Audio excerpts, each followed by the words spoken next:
and warm greetings to you wherever you're watching us across the globe. On Nexus today, I have with me an entrepreneur, business consultant, trainer, skills transfer specialist who is passionate about empowering young people to attain their God-given potential and to also transform their communities in the process. He holds a Bachelor of Science Education in Physics from Benue State University, Makurdi, Benue State, Nigeria, and a diploma in data analysis from the same institution. Over the years, he has acquired several skills by participating in trainings that have contributed to the work he's doing to advance God's kingdom. One of his areas of specialization is the conversion of leather materials to produce bags like clutch purses, handbags, traveling bags, backpacks, belts, bridal clutch purse, lunch bags, and lots more. His products have been sold across several states in Nigeria and the United States of America.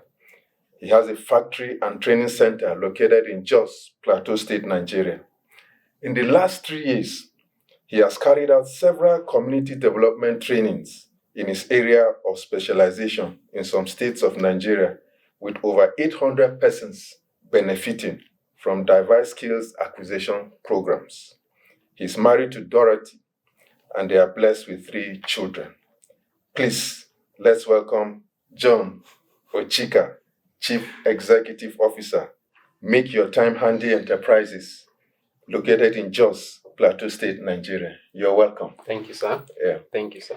Okay, now, in spite of the background information I have given about you, I'm sure there's so much more that you can tell us about yourself. So can you just tell us a little bit about yourself as you grew up, some of the background information you have?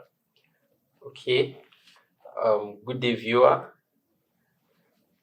Just like it has been mentioned, my name is John Ochika. Was born on the 7th of September to the family of Mr. and Mrs.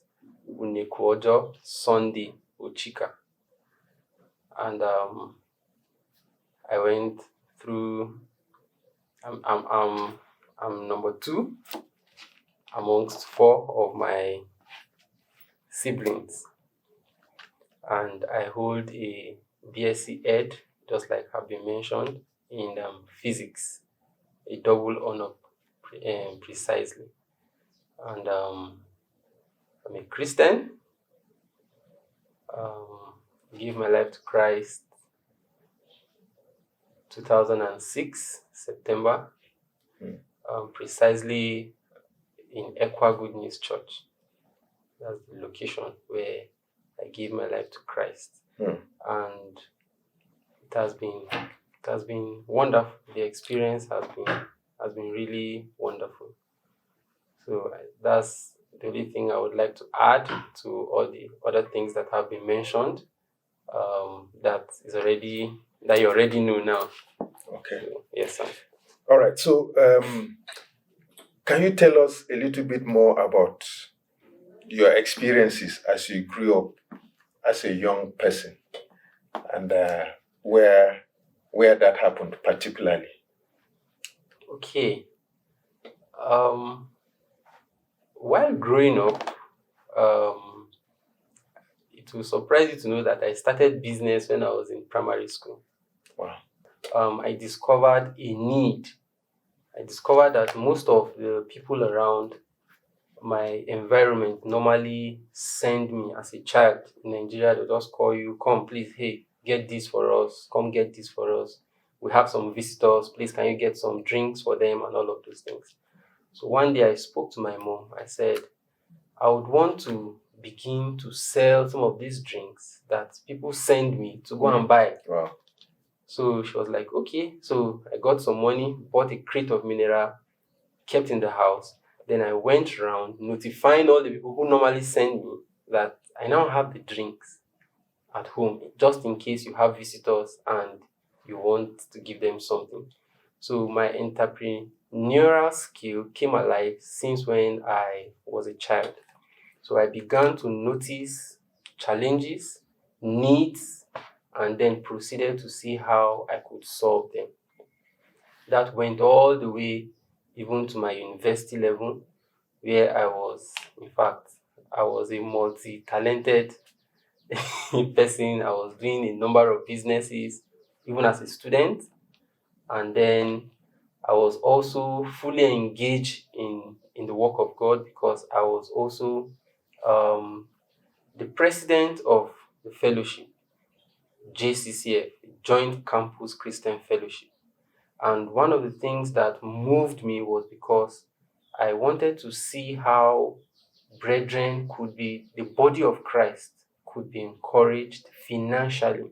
Because I noticed it was one of the major issue, finance, that drives people, or that is used to lure people away from the body of Christ. So going into business for me was a way to see how I could support, encourage, the Bible says, influence others into righteousness. So a number of times people want to go back home and their excuse is, I want to go and eat, I want to go for lunch. I'm like, okay, there's fellowship just in between the lectures. So if what to eat is a problem, that's taken care of. So can we go for fellowship? After fellowship, we'll get you something. In fact, as on our way to the fellowship, we'll pick some things from the shop. And we did that. So that went on. I got printers to solve the need of brethren who were trying to print their projects. They were not having money. They were frustrated. A lot of things, and there were a number of businesses that I did, but most related to computer aspects. Printing, precisely. I was printing as low as 3 naira, 5 naira per page, because it was not necessarily profit driven, but the little profit that was made was still sunk into the fellowship affairs to see how brethren could be encouraged and all of those things like that. So I really like to identify a challenge, a problem, and then within the means that God grants me help, try to solve them. So that's another little background about me that probably is not in the airspace, but except for those who know me one-on-one. So they know I'm a business person, I'm business inclined, and then I'm also mission-minded. And I've been privileged to serve in different capacities in the body of Christ. As a music director, as a technical director, as a president of a fellowship, rose to be a coordinator of a fellowship, and a number of things we did in the name of God. And we are still working and seeing that the gospel advances. Great. Thank you so much. Yes, I can see that right from your early age, you talked about right from primary school. Yes. You identified your entrepreneurial skills and you deployed them effectively. And we could trace it all through your life as you developed and up to this point. Now, let me ask you this. How have you been able to be consistent in terms of when you identified this skill you had right from a very young age and through secondary school, university, you graduated, and now? So when you identified it, how did you sustain it? And what are the kind of challenges you encountered up to this point? Okay, sir. Thank you so much. We talked about sustainability, sustaining the passion, the drive to consistently be entrepreneurial. Well, I would say it has not been that easy, because entrepreneurship, in a way, seeks to see how to solve, not identify a problem and then solve it, taking advantage of opportunities. And you know that in this part of the world, and I'm sure it also resonates in other places, that there are challenges because businesses are springing forth every day, and businesses are meant to solve problems. Yeah. Yes, so problems have been emanating, have been modified from one stage to another stage. So the issue of sustainability is a constant factor.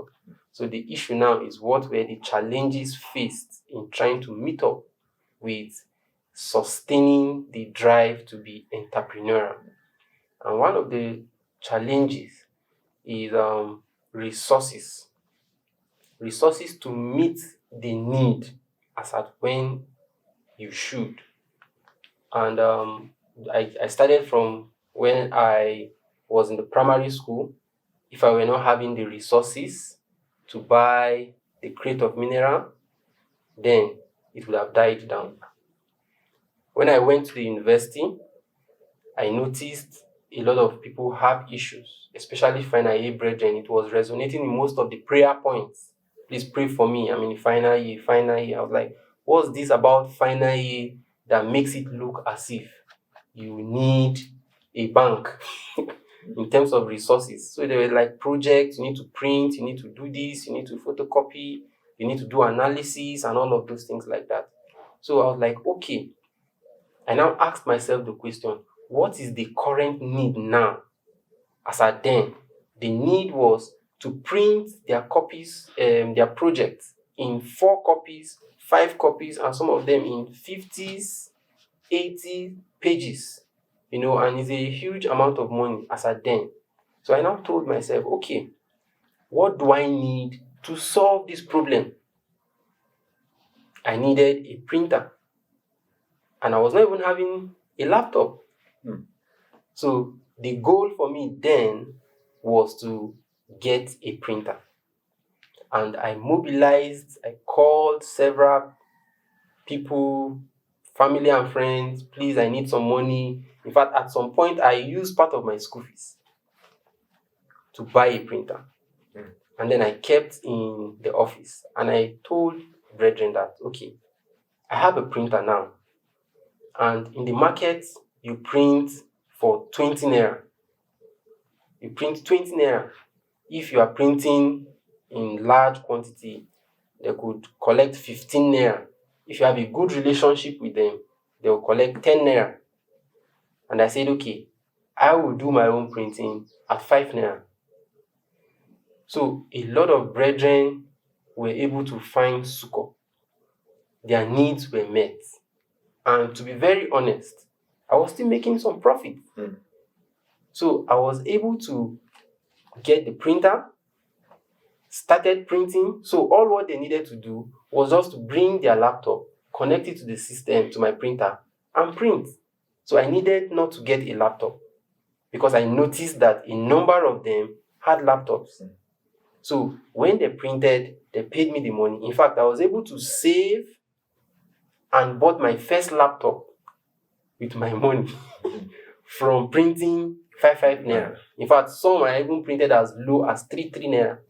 Just let the cost of the paper come back, it's okay. So what have sustained that drive is the consistent rise in the challenges that we are faced with. So that is what has kept me on my toes. Because the moment you feel you have solved the need, another one surfaces. And then the dynamics of how to address that need varies. So if you don't have that particular need, the particular resources needed to solve that need, then you'll be stranded. And one of the things that God has helped me along the line as I grew up is to not just identify a need, but look for how to source for funds to be able to meet that need. Thank you for joining us in today's episode of Verity Talks. Please don't forget to like, comment, and share this video. See you again on the next episode of Verity Talks. Thank you and God bless.